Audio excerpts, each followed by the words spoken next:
पुनः एक अंतराल के पश्चात प्लेटो के विषय को ही आगे बढ़ाते हुए हम बात करेंगे प्लेटो का आदर्श राज्य। क्योंकि अन्य क्रियाकलापों के कारण बीच बीच में बाधाएं आ ही जा रही हैं और आती भी रहेंगी, अस्तु जितना हमसे संभव हो सकेगा, जब भी हमको समय मिलेगा, हम बीच बीच में जो कुछ महत्वपूर्ण विषय वस्तु हैं उसको आपके सम्मुख प्रस्तुत करने का प्रयत्न करेंगे। बाकी आप लोग स्वाध्याय करते रहिए। अगर कोई समस्या है तो आप व्यक्तिगत भी हमसे संपर्क कर सकते हैं, जो लोग हमसे जुड़े हुए हैं। प्लेटो के आदर्श राज्य की बात करें तो भूमिका, प्राप्ति के साधन, दार्शनिक आधार, विशेषताएं व आलोचना, इन विभिन्न विषय वस्तुओं का हम इसके अंतर्गत अध्ययन करेंगे। सर्वप्रथम बात करते हैं भूमिका की। किसी भी विषय वस्तु के अध्ययन से पूर्व हमें उस तात्कालिक परिवेश, तात्कालिक समय, समाज इत्यादि के बारे में जानकारी कर लेना या जानकारी से अवगत हो लेना आवश्यक है। तो सर्वप्रथम हम लोग भूमिका की बात करें तो प्लेटो एक आदर्शवादी विचारक हैं। अस्तु पदार्थ के बजाय वे विचार तत्व के वास्तविकता पर बल देते हैं। जहां मार्क्स जैसे विचारक, हाब्स जैसे विचारक पदार्थ तत्व की वास्तविकता को ही सार्वभौम वास्तविकता के तौर पर स्वीकार करते हैं, वहीं प्लेटो के लिए पदार्थ तत्व के बजाय विचार तत्व का महत्व है। वो कहते हैं कि व्यक्तियों के संयोग से ही राज्य का निर्माण होता है। अस्तु राज्य व व्यक्ति व राज्य के समान आदर्श व गुण पाए जाते हैं। क्योंकि जब राज्य का निर्माण व्यक्तियों के संयोग से ही हुआ है तो जो गुण व्यक्ति में हैं वही गुण तो राज्य में भी पाए जाएंगे। जो गुण सीमित तौर पर व्यक्ति में हैं वही विस्तृत तौर पर राज्य में पाए जाएंगे। विस्तृत तौर पर क्यों पाए जाएंगे? क्योंकि वह व्यक्तियों का संयोग है, तो व्यक्तियों के गुणों का योग राज्य में पाया जाएगा। अब चूंकि जब व्यक्ति व राज्य के गुण समान हैं तो उनके लक्ष्यों में भी कोई अंतर विरोध नहीं होगा, उनके लक्ष्यों में भी एक रूपता पाई जाएगी। अस्तु दोनों के हितों में कोई अंतर विरोध नहीं, बल्कि हम ये कहें कि दोनों एक दूसरे के पूरक होंगे। जब दोनों की विचारधाराएं, दो व्यक्ति की विचारधारा हो, दो व्यक्ति की जो है सोच हो, दो व्यक्ति का व्यवहार जब समान होगा तो उसमें टकराव की कोई अपेक्षा नहीं की जा सकती है, टकराव की कोई गुंजाइश ही नहीं उठती है। तो इसलिए कहते हैं प्लेटो कि भैया जब व्यक्ति के ही संयोग से राज्य का निर्माण हुआ है और जो गुण सीमित तौर पर व्यक्ति में हैं वही विस्तृत तौर पर राज्य में हैं, तो व्यक्ति और राज्य के बीच किसी भी प्रकार का अंतर विरोध नहीं पाया जाएगा। जहां व्यक्तिवादी विचारधारा व्यक्ति और राज्य के बीच परस्पर, व्यक्ति और राज्य के हितों में परस्पर अंतर विरोध को स्वीकार करती है, वहीं आदर्शवाद व्यक्ति और राज्य को परस्पर एक दूसरे के पूरक के रूप में स्वीकार करता है।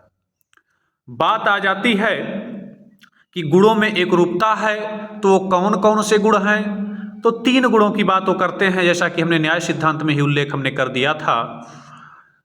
विवेक, शौर्य और इंद्रिय तृष्णा। अब बात आ जाती है कि आदर्श राज्य का लक्ष्य क्या होगा या व्यक्ति का लक्ष्य क्या है। क्योंकि पहले हम व्यक्ति के लक्ष्य की बात कर लें तो व्यक्ति का परम लक्ष्य है नैतिकता युक्त उत्तम जीवन, नैतिकता युक्त, या ये हम कहें कि सद्जीवन की प्राप्ति, सच्चे जीवन की प्राप्ति। और चूंकि व्यक्ति के लक्ष्य में और राज्य के लक्ष्य में कोई अंतर नहीं है, अपितु इस सच्चे जीवन की प्राप्ति का एक माध्यम राज्य है। प्लेटो कहते हैं कि राज्य से बाहर रहकर व्यक्ति उस सद्जीवन को, उस नैतिक जीवन को प्राप्त कर ही नहीं सकता। तो राज्य, व्यक्ति का लक्ष्य है उत्तम जीवन की प्राप्ति, और राज्य का कार्य क्या है कि व्यक्ति को उत्तम जीवन के मार्ग की तरफ प्रशस्त करे, व्यक्ति को उत्तम जीवन जीने का साधन प्राप्त प्रदान करे। तो दोनों के ही लक्ष्य समान हैं। अब बात आ जाती है कि आदर्श राज्य के प्राप्ति के साधन क्या क्या हैं। तो वो कहते हैं शिक्षा, साम्यवाद व न्याय। जब इन तीनों का समावेश कर दिया जाएगा, तीनों को आपस में जोड़ दिया जाएगा, तो आदर्श राज्य की प्राप्ति हो जाएगी। शिक्षा किस लिए? क्योंकि वो कहते हैं कि भैया मानवीय नैतिकता के मार्ग में 3 बाधाएं होती हैं।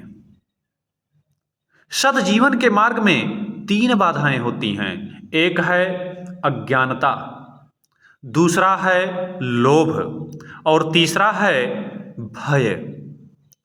कहते हैं मनुष्य यदि अपने मार्ग से विचलित होता है, मनुष्य की विचारधारा यदि कुंठित होती है, तो उसके कुंठा के पीछे यही 3 मूल कारक जिम्मेदार होते हैं।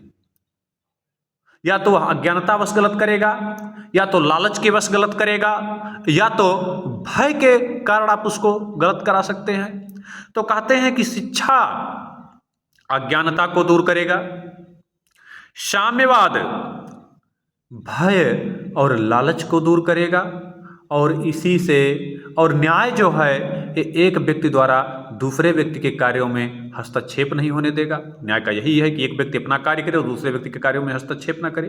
तो जब प्रत्येक व्यक्ति अपने कार्यों को करेगा और दूसरे के कार्यों में हस्तक्षेप नहीं करेगा, यानी जो उसको दायित्व दिया गया उस दायित्व का पालन भी वो करेगा और दूसरे के कार्य में हस्तक्षेप भी नहीं करेगा, समाज में व्यक्ति के अंदर अंधकार नहीं होगा, जड़ता नहीं होगी, व्यक्ति में लोभ नहीं होगा और व्यक्ति भय से परे होगा। तो जाहिर सी बात है यही तो राम राज्य है, यही तो आदर्श राज्य है। फिर बात आ जाता है कि अब कोई भी विचारधारा अगर विचारक रख रहे हैं तो उसके पीछे कुछ प्रमाण भी देने पड़ेंगे, उसके लिए कुछ तर्क भी रखने पड़ेंगे। तो प्लेटो आदर्श राज्य के दार्शनिक आधार को अगर हम देखें तो 3 मूलभूत दार्शनिक आधारों रखते हैं। इसके लिए 3 आधारों को वो जिम्मेवार ठहराते हैं, या 3 दार्शनिक आधारों के 3 दार्शनिक आधार के माध्यम से प्लेटो आदर्श राज्य की प्रामाणिकता को पुष्ट करते हैं, या तर्क के माध्यम से आदर्श राज्य की प्रामाणिकता को पुष्ट करते हैं।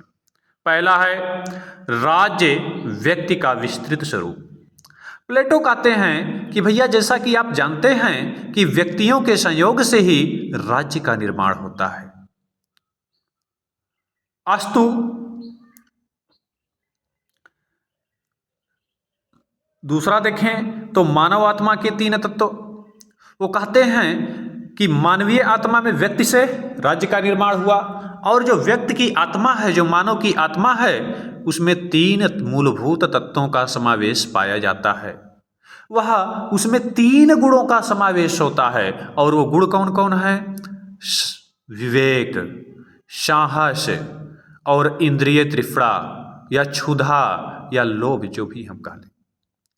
तो वो कहते हैं कि इन्हीं 3 तत्वों के आधार पर ही समस्त समाज व राजनीतिक गतिविधियों का संचालन किया जाएगा। जिसके अंदर विवेक है उसे शासन का कार्य दिया जाए, जिसके अंदर शौर्य है उसे सुरक्षा का कार्य दिया जाए, और जिसके अंदर इंद्रिय तृष्णा है, लोभ है, उसे उत्पादन के कार्य में लगा दिया जाए। और तत्पश्चात जो शासक है वो सबको न्याय प्रदान करे, समाज में शांति और सुव्यवस्था बनाए रखे, और अराजकता से राज्य की सुरक्षा करे। सैनिक का कार्य है कि राज्य की सीमाओं को सुरक्षित रखे, राज्य को संघर्ष और अन्य स्थितियों में से बचाए, और उत्पादक का कार्य है कि अन्य वर्गों के लिए उत्पादन करे, जिससे कि समाज की दैनिक आवश्यकताओं, दैनिक गतिविधियों की पूर्ति हो सके। फिर तीसरा है कि राज्य के हित में व्यक्ति का हित समाहित।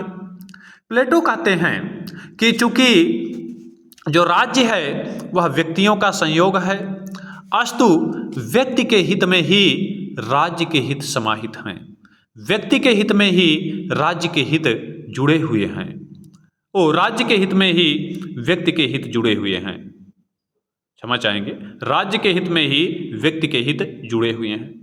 क्योंकि राज्य पूर्ण है और व्यक्ति क्या है, अंश है। व्यक्ति रूपी अंश से ही संपूर्ण रूपी राज्य का निर्माण हुआ है। तो राज्य क्या है, पूर्ण है, और व्यक्ति अंश है, मानव उसका अंश है। अस्तु सावयवी स्वरूप पर बल, इस प्रकार से देखें तो वे राज्य की आंगिक एकता के स्वरूप पर बल देते हैं। तो चूंकि प्रत्येक अंश का चरम लक्ष्य होता है पूर्णत्व की प्राप्ति, प्रत्येक अंश का अंतिम लक्ष्य होता है पूर्ण को प्राप्त कर लेना।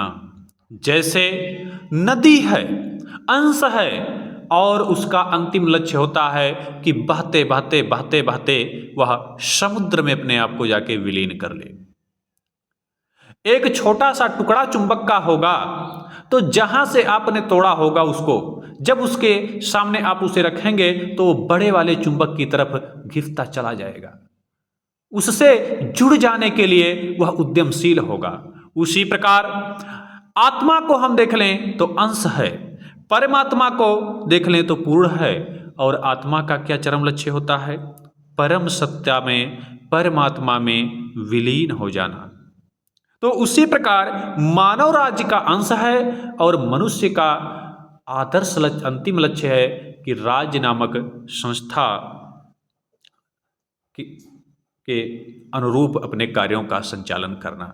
यानी जहां राज्य का हित है वहीं व्यक्ति का हित है। राज्य पूर्ण है, व्यक्ति अंश है, तो व्यक्ति का हित राज्य से अलग हो ही नहीं सकता।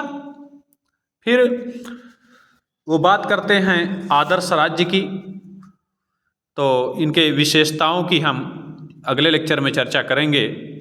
अब आज लंबा हो जा रहा है, और बाकी कोई समस्या अगर है, कोई चीज़ें नहीं समझ में आ रही हैं तो आप टिप्पणी कर सकते हैं। आज इतना ही,